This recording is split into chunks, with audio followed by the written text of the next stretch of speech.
Hey everybody, Economic Ninja here. I hope you're doing great. We're going to talk about the car industry, auto loans. This is based off of a video that I did back in November.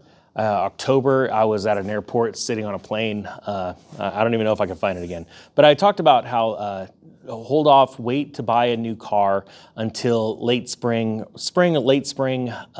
because I believed that at that point, we're going to start to see the auto industry cooling off. Now, I was wrong on the timing because it's now happening finally now, midsummer. I thought it would be happening by late spring, but it did take some time because actually I thought interest rates would be a lot higher than they were.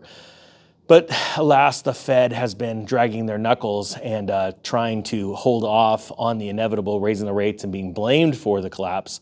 But they know that inflation's taking off crazy. So right now we find ourselves in a very interesting crossroads. And this does have to do with the auto industry. You see, a couple of years ago when everybody got these stimulus checks, they ran right out and they started buying up cars. They bought all kinds of things. You know, I've given the example of how, I would be at a place to shop and you'd see the Louis Vuitton store, a line wrapped around the corner. I used to talk about it like people are finally like, it was like free money. They were like, we're going to buy the things that we always wanted. Well, all of a sudden you saw, Hellcats and Mustangs going out the door, Ford trucks, and people were finally buying the vehicles that they had always wanted. And so what they started to do is, take a combination of things, low interest rates in auto loans, and coupled that with stimulus checks, and it just fueled the fire in the auto industry, and it caused an epic run up in cars, one that I don't remember ever seeing or reading about in the last like 50, 60 years. Now, you know that every time something goes racing up, it's bound to come crashing down. Well, we're now at a very interesting point, and this is what I really like to explain to people. We're at that time lag of what's really crashing, but you don't see it because it's not in the news yet, or you haven't been down to your dealer and he's talked about it, okay? And I'm gonna explain that. This little lag, it's from the prices and demand are soaring, you can't find cars, to now we're in this like treading water phase, and then everything's about to drop, right? But I want to explain actually everything is dropping right now. And the reason why is this.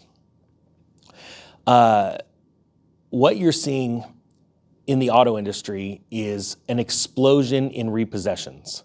And I'm going to explain just on the basis of absolute. Now, I have talked to some people and they have said, I talked to somebody in the repo business and they said that they are seeing increased numbers of repossessions. Nothing like they've seen in the last couple of years. So it is ballooning up for this one company that I talked to. But what you're seeing is as these repossessions are happening, first off, humans don't sit there and talk about it. They don't tell their friends, yeah, my car got repoed. It's just like what happened in the housing industry when their homes were being taken back by the banks. They were giving them the cash for keys. They weren't going around to dinner parties and bragging about it, okay? So that's one thing that's happening right now. Another thing is since auto interest loans on interest are going up because of a couple factors, banks are pricing in risk, right? Also, as interest rates on other loan products go up, why wouldn't they raise the rates on car loans? Because they're like, why would I make car loans in a market where, unemployment is still not healthy? We do not feel certain about the economy.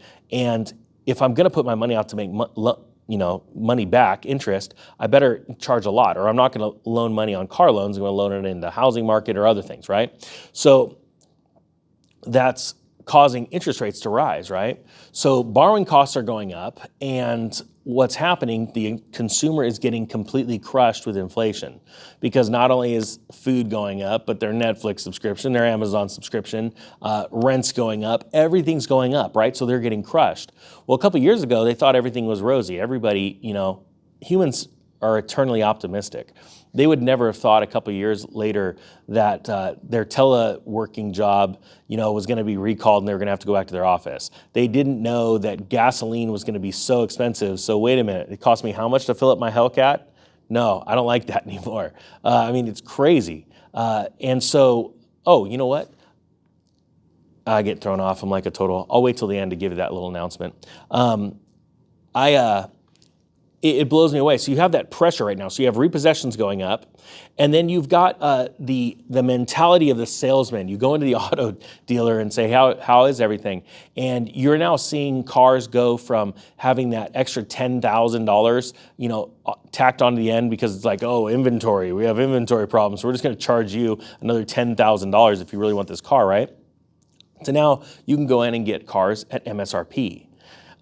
You guys know that I've been looking at a C8 for a while, and we're back to MSRP at some dealers. And so that's really interesting. Well, if you go in and talk to the sales agents, they're not wanting to let you know. And quite frankly, I don't think even at this point they realize how bad it is. They just like, well, sales are down, sales are slow. Like, well, what happened? It's only been like a month and a half, 2 months. It'll get better, right? Is they always want to tell you the rosy side of things and give you that whole chip shortage issue, but I'm starting to see auto lots filling up. I'm seeing RV lots full to capacity, right? As a matter of fact, I just drove by a huge RV dealer in our town, and there's these massive sale signs. There's got to be like flags. There's got to be like 10 of them along the freeway. It's like, yeah, we get it. You got it. You got a sale going on. But it's like, they're like, sale, sale, sale. That's that sign where everything's starting to implode, right? And you're going to start to see those on car lots. Now, something interesting that people don't realize too is inventory is picking up. Cars are being delivered. I'm seeing semi-trucks loads full of new vehicles going into places. And I do still see one of our local dealers. I'm gonna have to go down there and film it, but they still have, they've got like a few cars on their lot. They still have a satellite lot. I'm gonna have to go down there and do that with cars in it. It's like, well, why not just take all those cars and move them over and clean them up because they're all dusty. It's a dirt lot. And hey, look, we're here for business. But I think car dealers still want to perpetuate or keep this story, this narrative going that, hey, cars are in low demand. You better buy now. We'll make you a deal, though, because we know times are tough because of inflation. We'll go down to MSRP. But I think that in the next 90 days, you're going to see headlines like you wouldn't believe of just absolute carnage in the auto industry. And to be honest with you, it's a great thing. We need lower prices, and at this point, because of the shrinking of the inventory in most auto lots, a lot of employees either had left because they were getting no commissions because there was no sales, or they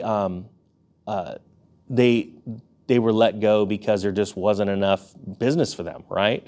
So honestly, I don't see a ton of jobs going away on a percentage basis in the auto industry right now because these dealers are already running super thin, employees to sales ratios. So that's a good thing. It's not like the mortgage industry where they're completely liquidating and doing all these horrible things, as far as laying massive amounts of people off because there's nobody getting loans. And as less people buy cars, it's going to get crazy out there. So I tell business owners all the time, why buy a new car right now? Why don't you wait until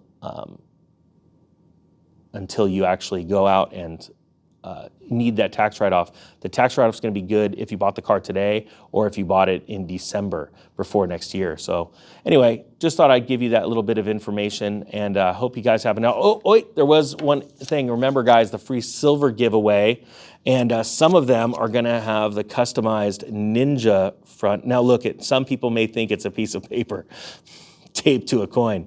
I look at it opposite. I think it is a high-end piece of cardboard stock done ninja style. All right, guys, if you want to do that, the link will be down below for the giveaway. I think there's 40 coins. There is 40 coins going to 40 different people. Just wanted to do something and have some fun. So hope you guys have a great day. With that being said, the Economic Ninja is out.